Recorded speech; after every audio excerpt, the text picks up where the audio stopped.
Gloria a Dios. Muy bien. Vamos a ir entonces directamente al mensaje que tenemos para el día de hoy. Digo, todos aquellos, a nivel de introducción, digo, no por supuesto, pero todos aquellos que leemos la Biblia, podemos ver la enorme tolerancia que Jesucristo tenía y tiene, de hecho, para tratar con el corazón del ser humano. Él trató sin mayores problemas con ladrones, con viciosos, con malhechores, con mentirosos, con adúlteros, con estafadores. Jesucristo bregó con toda clase de personas y de personajes. Eso nos muestra que Jesucristo tenía, y de hecho tiene, por supuesto, una enorme tolerancia para tratar con las debilidades y las bajezas del ser humano. Usted nunca va a ver a Jesús gritándole a Judas porque le robaba, por ejemplo. Porque Jesucristo sabía muy bien que Judas le robaba, pero usted nunca va a ver a Jesucristo tratando mal a Judas o gritándole porque le robaba. Usted nunca va a ver a Jesús maltratando a la mujer adúltera, por ejemplo, o al ladrón que estaba con él al lado de la cruz. En ningún momento usted va a ver a Jesús gritando ni maldiciendo a quienes lo colgaron de un madero. Todo lo contrario. Siempre tuvo palabras de perdón, de respeto, de amor para los que le hicieron tanto daño. Pero sí lo vamos a ver a Jesús en el templo confrontando a los religiosos. Y de una manera bastante áspera, hermano, hasta irrespetuosa. Pateando y tirando las mesas de los que negociaban en el templo. Sí lo vamos a ver en otros textos del Nuevo Testamento, tratando a los religiosos de víboras, de sepulcros blanqueados. Digo, parece que el único tipo de personas que lo irritan a Jesús, evidentemente, son los religiosos. Parece que el único tipo de gente que le pone los pelos de punta a Jesucristo son las personas religiosas, ¿vio? Es sorprendente, ¿no? Porque inclusive hasta para meditar lo que estamos diciendo, porque Jesucristo trata mejor a un ladrón, trata mejor a un adúltero, a un asesino, que a un religioso. Parece como que a los ojos de Jesús, un religioso es más peligroso que un asesino o que un ladrón. Claro que este tema que planteamos hoy es un tema fuerte, ¿no? Es un tema bravo, un tema comprometido, escabroso, pero es parte de la Biblia y tenemos que tratarlo, hermano. Porque la religiosidad es un tema complicado y un tema peligroso y que nunca pasa de moda, siempre está vigente. Y por esto, porque siempre está vigente, Jesucristo confrontó y expuso a los religiosos de su época, no solo por lo que ellos eran, sino también para darnos ejemplo y marcarnos un patrón de conducta a quienes predicamos la palabra. ¿Se da cuenta? Muchachos, cuidado con los religiosos. Jesucristo nos está diciendo eso. Confrontando a los religiosos de su época, Jesucristo nos está diciendo, muchachos, ustedes que predican, cuidado con los religiosos. Y cuidado con no convertirse en uno de ellos. Porque cierto es que la religiosidad es un peligro latente, hermano, para quienes buscamos las cosas espirituales. La religiosidad está a la vuelta de la esquina para quienes buscamos las cosas espirituales. Eso es una realidad, ¿se da cuenta? ¿Por qué? Porque hay todo un sistema milenario armado por los religiosos que está apuntado al control de las masas. Y en cualquier momento podemos llegar a caer en esa sutil tela de araña del diablo, que es la religiosidad. Porque es una realidad que la religión o los religiosos están más preocupados en controlar que en ayudar. Ellos están más preocupados en tener el control de las personas que en que la gente conozca a Jesucristo, hermano. Para un religioso, el motivo fundamental de la iglesia es el control de las masas, es el control de la gente, no que la gente conozca a Jesucristo. Por eso digo que la religión es un sistema claramente demoníaco, hermano, y que siempre estuvo basado en la avaricia y en el control de las masas. Y eso sigue igual que en los días de Jesucristo, o peor. Y digo que es un sistema demoníaco porque está orquestado para desviar la atención, ¿se da cuenta?, del verdadero evangelio. El verdadero evangelio es una relación a corazón abierto, hermano, con Jesucristo, con el Jesucristo vivo. Eso es el verdadero evangelio. Una relación a corazón abierto con Jesús. Pero la religión está orquestada de tal forma que desvía eso. Y nos llena de normas, de doctrinas, nos llena de preceptos carnales. Y cuidado, hermano. Porque tenemos personas que creen que porque en la iglesia evangélica no hay estatuas, no hay imágenes. Tenemos personas que creen que en la iglesia evangélica no hay religiosidad. Porque claro, como no hay imágenes, no hay estatuas, no hay religiosidad. Cuidado con creer eso, no se confíe. Porque nosotros podemos llegar a ser igual o peor de religiosos que aquellos que se arrodillan delante de una imagen, hermano. Porque la religiosidad no es solamente arrodillarme delante de una estatua, ¿entiende? El verdadero fin de la religión es la avaricia, hermanos, el control de las masas. Los religiosos de la época de Jesús no tenían imágenes en sus templos. No se arrodillaban delante de ninguna estatua. Pero fueron ellos los que resistieron al Señor y lo terminaron asesinando. Por eso digo, no se confíe, hermano. A ver, ¿qué quiero decir con esto? Lo que le estoy diciendo, que el mayor fin de la religión, hermano, es tener el control de la gente. Control, cuerpo, alma y dinero. Por supuesto que adorar una imagen es un punto de religiosidad, por supuesto que sí. Pero ese no es el único punto de religiosidad que existe, ¿eh? Porque le vuelvo a decir, los que mataron a Jesucristo no tenían ninguna imagen en el templo. Los que mataron a Jesucristo y lo resistieron durante toda su vida no se arrodillaban delante de ninguna imagen, ¿eh? A ver, vamos a meternos más de lleno en este tema. A ver. Por ejemplo, hay muchos puntos que las iglesias que no tienen imágenes manifiestan y que son religiosidad pura, demoníaca, sucia, baja. Por ejemplo, yo he visto iglesias donde te hacen firmar planillas para ver tu asistencia, para que sepas, para hacerte sentir y para hacerte ver que vos no podés faltar sin avisar. Firmar planillas. Y no para tratar de ayudar a ver si te pasó algo, que no viniste, o si precisas oración, o te pasó alguna cosa, te podemos ser útil en algo. No. Sino con el solo hecho de hacerte firmar para controlarte, para que vos entiendas que no podés faltar a la iglesia sin avisar. O lugares donde te controlan si diezmás u ofrendás. Y te hacen poner tu nombre y tu apellido en el sobre. O el pastor pasa por la casa de la gente a retirar el diezmo, hermano. Y si no diezman, te reclaman y te amenazan con juicios de Dios. Lugares donde te preguntan ¿a dónde vas? O ¿a dónde no vas? Y si querés salir de vacaciones tenés que pedirle permiso a la iglesia. Tenés que pedir permiso y te controlan a ver a dónde vas. ¿A qué tipo de fiesta podés ir o no podés ir? ¿Qué tipo de vestimenta usás? Si podés salir al cine con tu familia o no podés salir. Hay lugares que ni siquiera le dejan salir al cine a la gente, hermano. Porque dicen que ahí se sientan los pecadores. Entonces no te podés ir a sentar vos ahí, porque ahí en ese lugar se sientan los pecadores. Mirá vos, se sientan los pecadores. Digo, con ese criterio no podemos ir a la plaza entonces tampoco. Porque ahí se sientan los pecadores. No podemos tomar un colectivo, hermano, porque no te sientes en el colectivo, porque ahí se sientan los pecadores. Digo, ¿qué es esto, hermano? Te controlan si mirás televisión, si mirás qué programas mirás, si tenés televisión y qué es lo que mirás. ¿Qué es eso? Eso no es Jesucristo, hermano.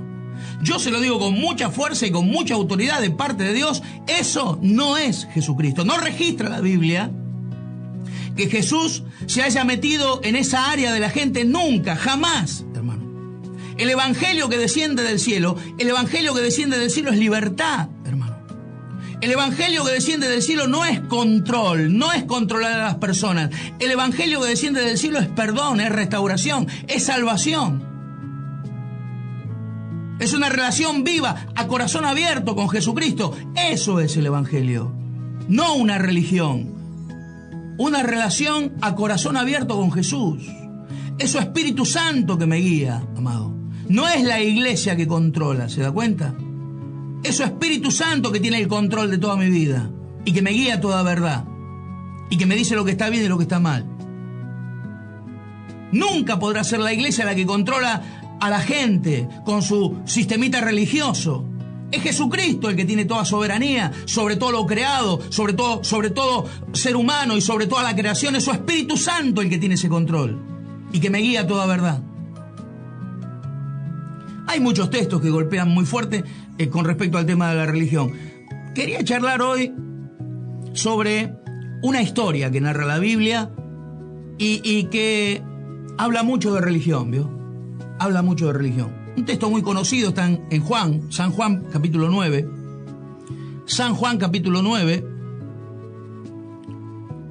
versículo 1 en adelante. No cierre, por favor, la Biblia después en este texto porque vamos a quedarnos ahí y vamos a charlar de este texto.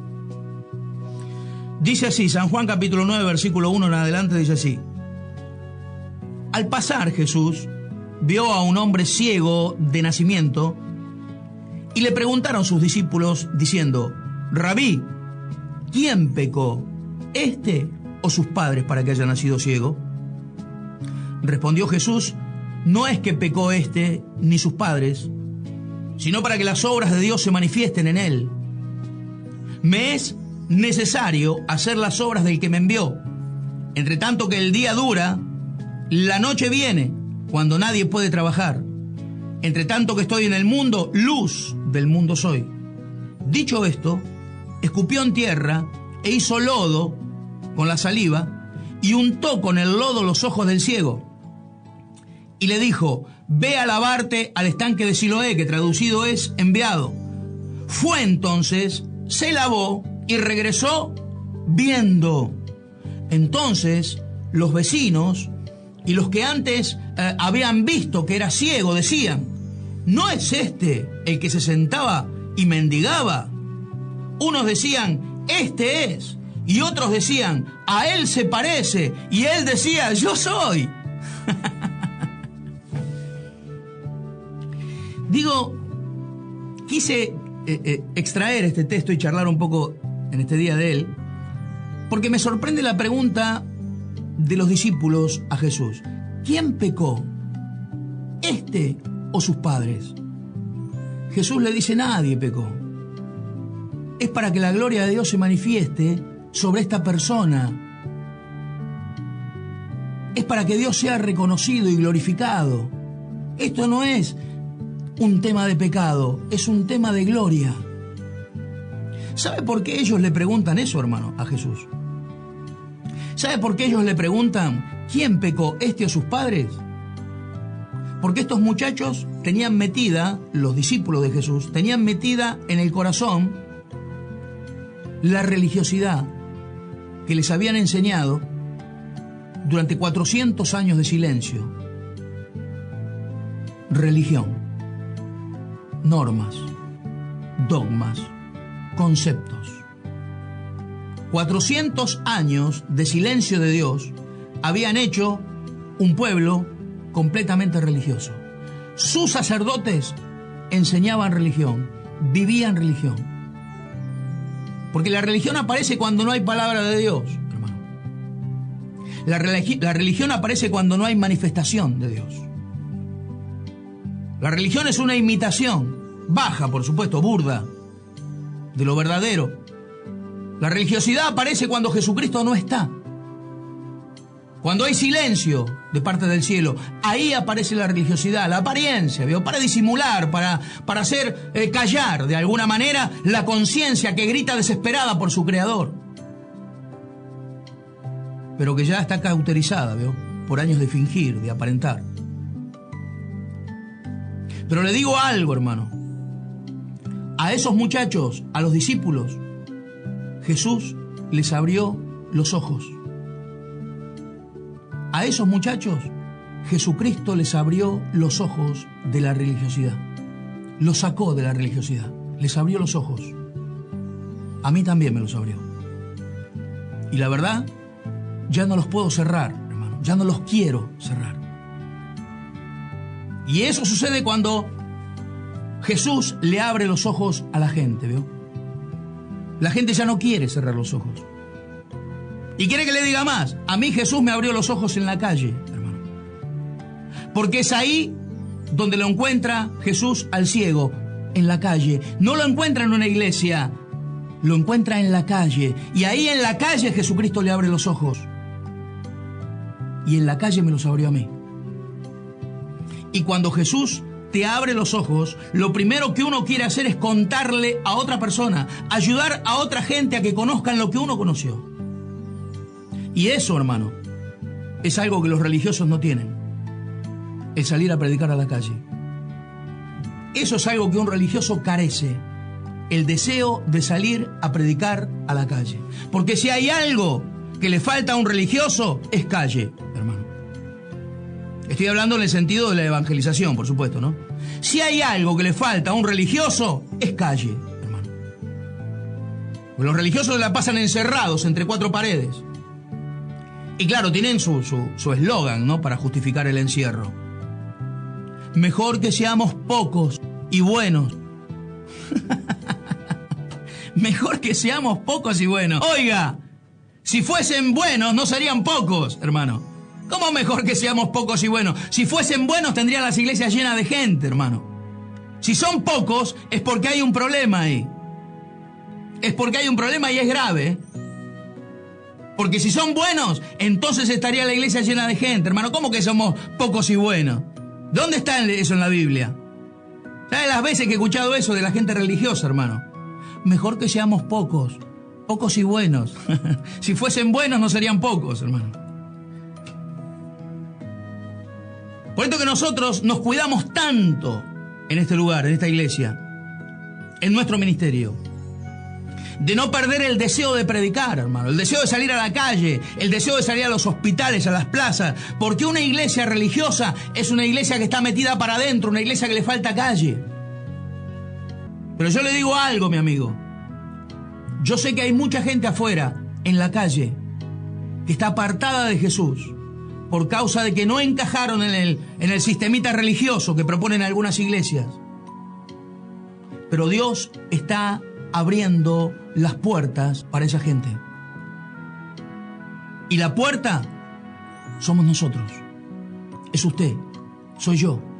Somos nosotros llevando a la calle a un Jesucristo vivo, no una religión, proponiéndole a la gente el evangelio que propone Jesucristo, una relación con Dios a corazón abierto. Eso es el evangelio de Dios, una relación con Dios a corazón abierto, y el que controla es el Espíritu Santo, no la iglesia, hermano. Mire, vamos a seguir leyendo el mismo texto. Estamos en San Juan capítulo 9. Leemos del 13 en adelante ahora, del versículo 13 en adelante. Llevaron ante los fariseos al que había sido ciego. Los fariseos era el conjunto de gente religiosa, los sacerdotes de la religión. Llevaron ante los fariseos al que había sido ciego. Y era día de reposo cuando Jesús había hecho lodo y le había abierto los ojos. Volvieron, pues, a preguntarle también los fariseos cómo había recibido la vista. Él les dijo: me puso lodo en los ojos y me lavé y veo. Entonces algunos de los fariseos decían: este hombre no procede de Dios, porque no guarda el día de reposo. Otros decían: ¿cómo un hombre pecador puede hacer estas señales? Y había disensión entre ellos, ¿vio? Entonces volvieron a decirle al ciego: ¿qué dices tú del que te abrió los ojos? Y él dijo que es profeta. Pero los judíos no creían que él había sido ciego. Miren la incredulidad, hermano. Los judíos ya ni creían que el hombre había sido ciego. Estaban los testigos. Había sido ciego de chico, pero los judíos no creían que el hombre había sido ciego y que había recibido la vista, hasta que llamaron a los padres del que había recibido la vista y le preguntaron diciendo: ¿este hombre es tu hijo, el que vosotros decís que nació ciego? ¿Cómo pues ve ahora? Y sus padres le respondieron y le dijeron: sabemos que este es nuestro hijo y sabemos que nació ciego. Pero cómo ve ahora, no lo sabemos. ¿Quién le haya abierto los ojos? Nosotros tampoco lo sabemos. Edad tiene. Pregúntenle a él y él hablará por sí mismo. Ahora mire lo que aclara el texto. Dice, esto dijeron sus padres porque tenían miedo de los judíos, por cuanto los judíos ya habían acordado que si alguno confesaba que Jesús era el Mesías, fuera expulsado de la sinagoga. Por eso cuando le preguntan al ciego, el ciego dice, ¿tú qué dices de él? ¿Qué es? ¿El Mesías? No, es un profeta. Claro, porque todos tenían miedo, porque los religiosos ya habían amenazado a la gente. Que si había alguien que declaraba que Jesús era el Mesías, iba a ser echado de la iglesia, de la sinagoga. Entonces por esto el padre le dice, pregúntenle a él, porque edad tiene, ya es grande, que conteste él. Claro, es inteligente la gente, ¿vio? Por eso dijeron sus padres, edad tiene, pregúntenle a él. Entonces volvieron a llamar al hombre que había sido ciego y le dijeron, da gloria a Dios. Nosotros sabemos que este hombre es pecador. Entonces el ciego respondió, si es pecador, no lo sé. Una sola cosa sé, que habiendo sido ciego, ahora veo. Oiga, es sorprendente el argumento, de los religiosos. Ese hombre no procede de Dios, porque no guarda el día de reposo, hermano. Mire el espíritu de un religioso. Dios tiene que hacer las cosas conforme a la costumbre de ellos. Si no, si sale fuera de la costumbre que ellos tienen, no es de Dios. Aunque sea el mayor de todos los milagros, no es de Dios porque no lo hizo en un día sábado. Mirá vos. Según los religiosos, ¿no? Digo, una persona que no puede estar recibiendo de Dios. Le doy un ejemplo. Hay religiosos que dicen que hay gente que no puede recibir de Dios porque están en pecado. Puede estar tirada en el piso, delante del altar la persona, llorando, quebrantada la persona, pero un religioso no le va a creer, porque la va a acusar de que está en pecado. ¿Sabes las veces que he escuchado eso? No, son mentiras. ¿Qué va a estar recibiendo si está en pecado? ¿Qué se va a estar quebrantando si está en pecado? No puede estar recibiendo de Dios nunca si está en pecado. Amado, es el pecado que aparta a la gente de Dios. No es Dios que se aparta de la gente que está en pecado. Es el pecado que produce una herida en la conciencia de la persona y la persona no se quiere acercar a Dios por vergüenza, por temor, pero Dios sigue estando al lado de la persona como si nunca hubiera pasado nada. Está esperando, aguardando a que la persona se quebrante. Es decir, que una persona puede estar recibiendo de Dios por más que esté en pecado, si su conciencia se lo permite. Porque Dios no se aparta de la gente que está en pecado. El pecado aparta a la gente de Dios. Pero Dios sigue estando en el mismo lugar. Entonces, si la conciencia de la persona le permite acercarse a Dios, Dios lo bendice igual y lo llena igual. Pero claro, eso un religioso no lo entiende, ¿se da cuenta? ¿Sabe las veces que me han dicho a mí? No, yo tengo una costumbre, de saludar a los chicos acá, a los jóvenes. Tenemos muchos jóvenes acá en la iglesia, muchos jóvenes acá en la iglesia. De hecho, los jóvenes son el motor de esta iglesia. Un motor pujante, un motor... Claro, para que los jóvenes sean un motor pujante en la iglesia tienen que estar sanos, ¿entiendes? Entonces tenemos una iglesia pujante porque son los jóvenes, un motor, un dínamo en este lugar, pero son un dínamo porque están sanos. Porque están buscando, no que estén sanos porque no tengan ningún pecado, están sanos porque entendieron el Evangelio, entendieron que la relación con Jesucristo es a corazón abierto, entendieron que hay perdón de pecados, entendieron que la sangre de Jesucristo nos limpia, entendieron que la sangre de Jesucristo nos justifica, entendieron que la sangre de Jesucristo nos hace aptos. Entonces están sanos, no se acusan a sí mismos, van delante de la presencia de Dios a pedir perdón. Tenemos un cuerpo de jóvenes que entendió esto, están sanos. Entonces van en búsqueda de un Dios sin conflictos internos, ¿me entiendes? Porque Dios perdona, Dios restaura, Dios bendice. Entonces hay muchos jóvenes acá en la iglesia. Y yo tengo la costumbre de saludar a los chicos, ¿vio? Y decirle hola, le choco las manos, ¿vio? No le doy besos, nada, le choco las manos. Digo, hola máquina, ¿cómo te va? ¿Qué haces, campeón? Entonces, mucha gente que ahora, gracias a Dios, de verdad, gracias a Dios, no está en la iglesia, me tildaron en algún momento de carente de unción. ¿Cómo puede ser que un pastor salude así a la gente? Yo lo he escuchado. Le dice máquina a la gente. ¿Cómo le va a decir campeón a la gente? ¿Dónde se ha visto que un pastor diga esas cosas? Ni siquiera le dice a la gente Dios te bendiga. Tremendo, ¿no? Qué tremendo. Mire, amado, yo le voy a explicar algo que Dios me ha explicado hace muchos años atrás. Lo que Dios me enseñó un día es esto.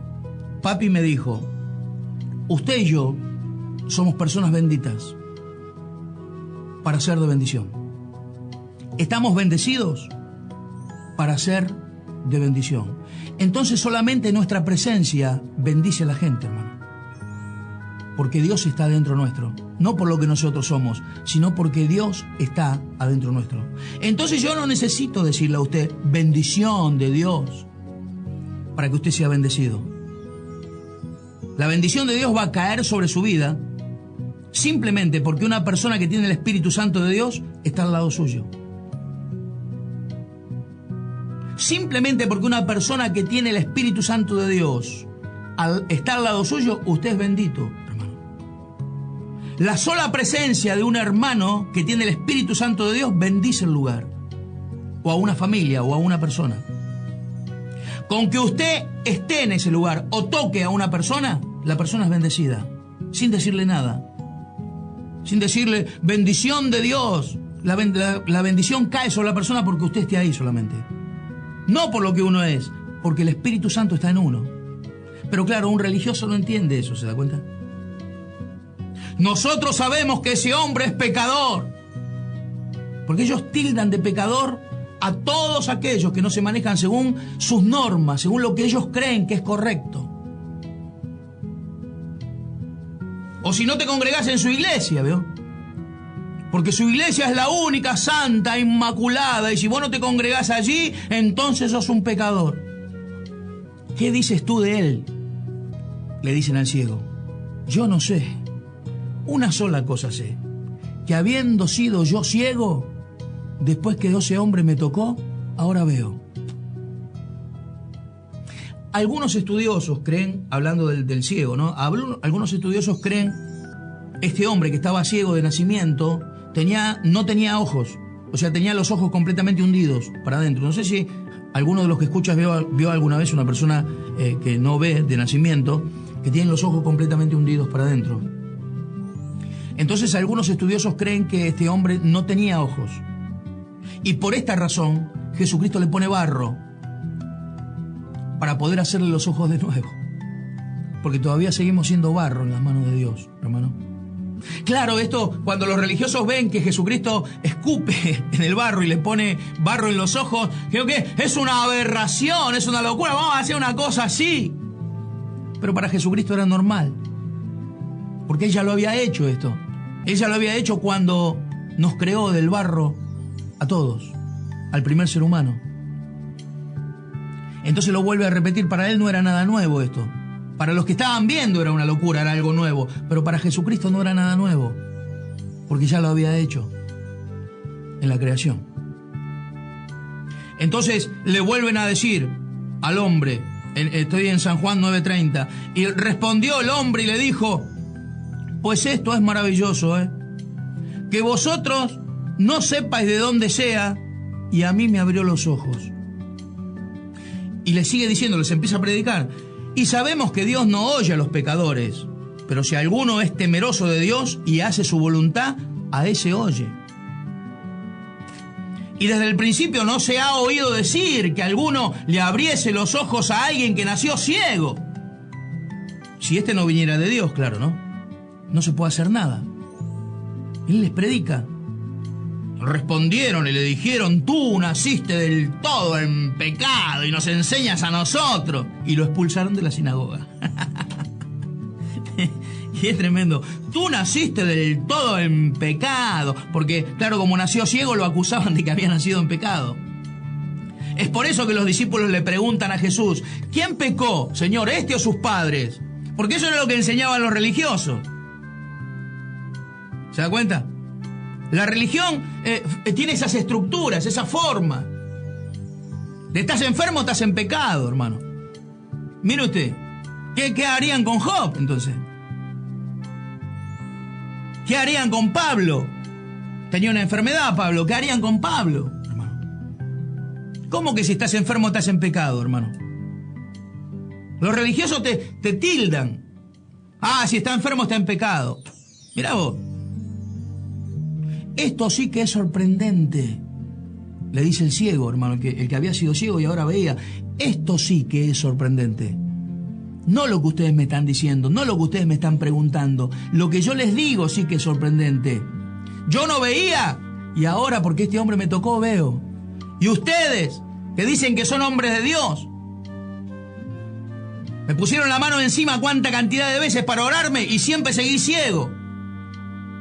Y este hombre me puso barro en los ojos y ahora veo. Ustedes me oraron un montón de veces, un montón de años y seguía ciego. Esto sí que es sorprendente. Porque ustedes me enseñaron que una persona no puede hacer milagros de Dios si Dios no está con la persona. Y ustedes me oraron durante años y nunca pasó nada. Pero vino este hombre que ustedes dicen que no es de Dios y me abrió los ojos. Esto sí que es sorprendente.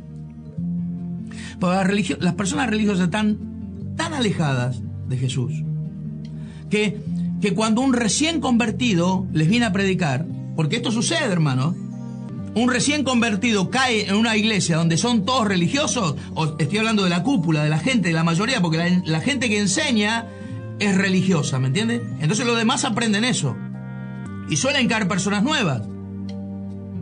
Y cuando Jesucristo le abre los ojos a esa gente empieza a hablar. Y por supuesto que un religioso nunca va a recibir nada, hermano. Y mucho menos de un recién convertido. ¿No ve lo que dice el texto? Y lo expulsaron de la sinagoga. Lo echaron de la iglesia, hermano. Porque nunca una persona religiosa recibe algo de una persona nueva. Esto es una norma para un religioso, una forma ya determinada de manejarse. Nunca alguien que hace poco que está en la iglesia le va a poder enseñar a una persona que hace años que está en la iglesia. Esto es la norma de un religioso, hermano. Lo rechazan esto. A la gente nueva la ningunean, ¿vio? ¿Cómo me va a enseñar usted que tiene 3 meses de venir a la iglesia, a mí que hace 30 años que estoy acá? Y si la persona igual le quiere enseñar lo que Dios le habló, lo que Dios le mostró, lo terminan echando de la iglesia. Porque un religioso nunca va a permitir que lo saquen de esa forma sensata que ellos tienen, indiferente, acartonada, de vivir el evangelio. Por eso le digo, las organizaciones religiosas están más interesadas en controlar que en que la gente conozca a Jesucristo. Parece que no les importa que su gente se esté muriendo espiritualmente. Lo único que les importa es que su gente tenga la cabeza llena con conceptos, con preceptos religiosos, y que estén ahí, sentaditos y puntuales, para cuando empiece el culto, y que diezmen, claro, y ofrenden, por supuesto. En lo único que se asemeja la religión a Jesús, en lo único, hermano, en el único punto que se asemeja la religión a Jesús, es en que ambos buscan pecadores. Y es en eso solo. Los dos, Jesucristo y la religión, los dos buscan pecadores. En eso solo se asemejan. Porque Jesucristo busca pecadores solo para perdonarlos y salvarlos. Pero la religión busca pecadores solo para acusarlos, hermano. Porque los religiosos se complacen cuando una persona cae en pecado. Ese es otro punto de los religiosos. Ellos se sienten mejor que la persona que cayó en pecado. Pero esto no es Jesucristo, hermano. Esto es bajo, ¿entiendes? Esto es sucio, esto es carnal, es demoníaco. El pensamiento de una persona religiosa cuando alguien cae es: ¡ah, yo sabía! Y te lo dije, ¿eh? Se veía venir. El religioso no ayuda, el religioso condena, hunde, asesina. ¿Se da cuenta por qué Jesucristo era tan lapidante, hermano, con los religiosos? ¿Se da cuenta por qué para Jesucristo es peor un religioso que un ladrón? Porque una persona que habla mal de usted, que habla mal de un hermano que no está, para Jesucristo una persona que hace eso es peor que un ladrón, hermano. Es peor que un asesino. Por eso Jesucristo trataba bien a los ladrones en comparación a los religiosos. Por eso Jesucristo trataba bien a un adúltero, bien a un asesino, pero muy mal a un religioso. Déjeme que ya termino, mire, porque se me está yendo el tiempo a cualquier lado. Déjeme que le muestre un texto más y ya voy terminando con esto. Crónicas, segunda de Crónicas 12:9 al 11.